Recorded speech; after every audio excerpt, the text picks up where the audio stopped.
Imagine you're playing black and white just moved the queen to c2. How would you play? Now to the answer. I really hope that none of you thought about moves like castling or bishop d7. Such moves are positionally maybe sound since they follow the general rules of chess, but these exercises are for you to try to, well, test the active moves. And right here there's actually a possible win for black that you can only spot if you, well, try to calculate the lines. Although this is just the opening and usually there's no win for black out of the opening, that doesn't mean that there is never a win, so you have always to go for the options. So right here it's black to move, and knight b6 is an interesting idea of attacking the bishop and attacking the pawn, and the idea is if the bishop moves then you can win the pawn, but the bishop can move to b5 and pin the knight, so that doesn't win you anything, although it is still a good move.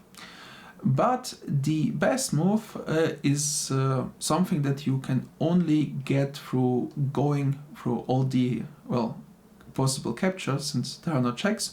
And if you see, all the captures are, well, as follows. And one of them might be pretty interesting, and it is the move knight takes c3. The idea is obviously, I'll play it on the board. In general, knight takes c3 would be a terrible move right here, since,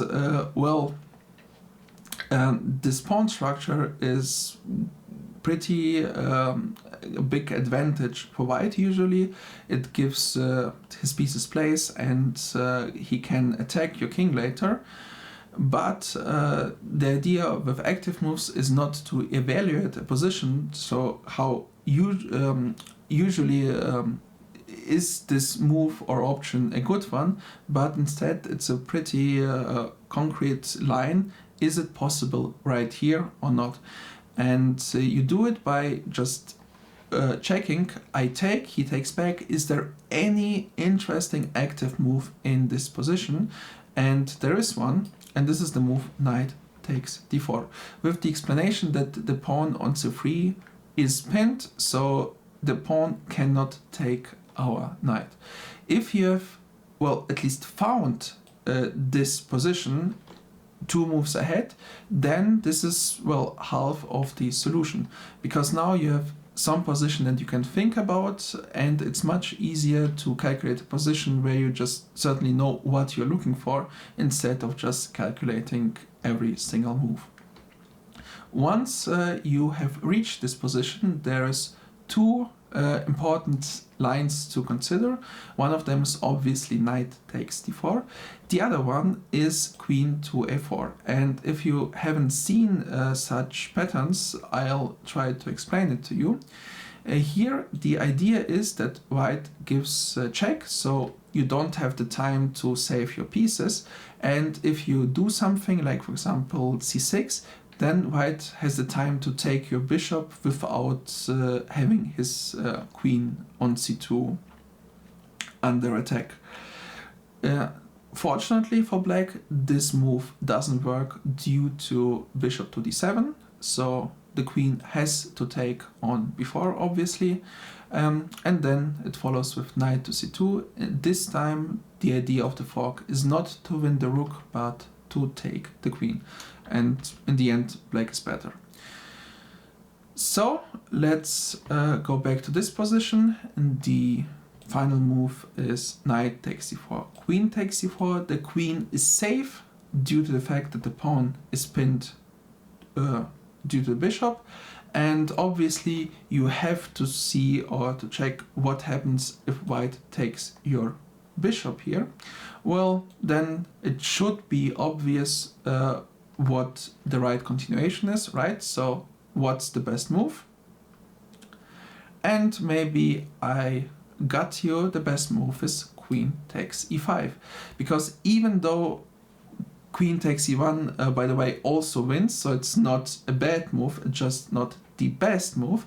The best move is to go through the checks first, and if you can capture e5 with a check and then capture the rook thereafter, then, well, you gain a pawn more than you would otherwise. And this is also something that you may learn, because this is a mistake that many chess players do, that they just impulsively do the very first move that they see on the board without even considering the alternatives. Position 16, it's black to move here. So as always, this is a position that's taken from a real game, and you certainly can think about playing it safe, doing something like developing the rook, but still the right way to calculate in chess is to check all the active moves. So there is one with rook e1 that is certainly not possible because you lose the rook. Then there are many different captures, so there's this one you can take on before, although you should dismiss it pretty fast, and also bishop c4. So let's start. This is the usual way to approach it, with the highest value of piece. In this case, this is the knight. Simply due to the fact that usually if you exchange knights, then, well, you have more material than if you would start with taking a pawn and trying to justify it later. So knight takes c3, queen takes c3.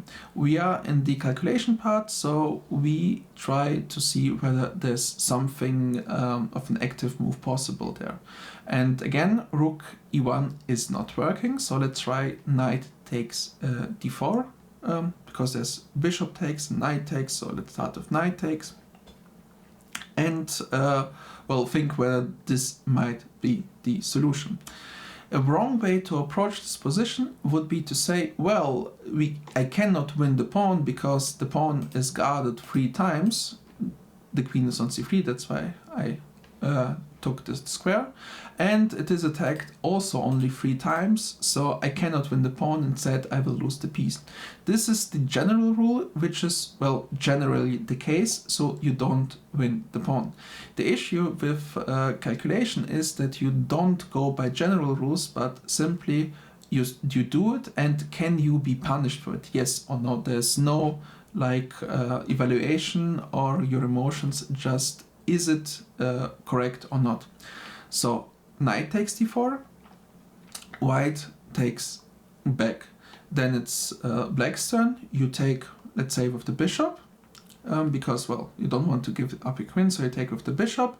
And then you might see that white has a back ring problem, since if he takes with the rook, you take with the queen, and if he wins your queen, then he is getting mated. So this is something that is simply won you a pawn for nothing. And, well, this is the solution of the position. You just can take, and you are a pawn up. Now I want to ask you a second question. So here, obviously, we white is mated. So let's see what happens if white just moves his queen away. Again, tell me, what would you play right here? So the solution is if you thought about taking the rook. This is certainly a good move, not a bad one, but I hope you have spotted that you cannot give a back rank mate due to the fact that your rook is pinned. It's still a good option, since you are getting 2 rooks for the queens. For example, after g3 and c6, you have 2 rooks for the queen, and you're also a pawn up. So essentially, technically speaking, this is a winning position for black. Nonetheless, I hope that some of you thought about this position, well, decently, and they started with calculating the checks, and there is actually one check, and this check is also the, well, best move in this position. Arguably the best move. So the idea is that if the queen takes on f2, then queen takes d1, wins the exchange, and thereafter also the queen and white is getting mated. And if the king takes on f2, then you continue with queen to f6 with a check, double attack on the rook. Technically white can play bishop f4, which is the best option, but black is still happy since he is up 2 pawns. So the whole well, task in the second part was again for you not to impulsively take the rook on a1, but instead just stop and try to think of the alternatives, and then you maybe well, at least consider bishop takes f2, and if you consider it, then you might think about it and calculate. In case you have spotted the move bishop to f2 and still decided to take on a1, this is still a decent option, and I would actually in my own game also think about taking the rook anyway, but the exercise was more about spotting bishop f2 rather than asking you which of these moves is the better one.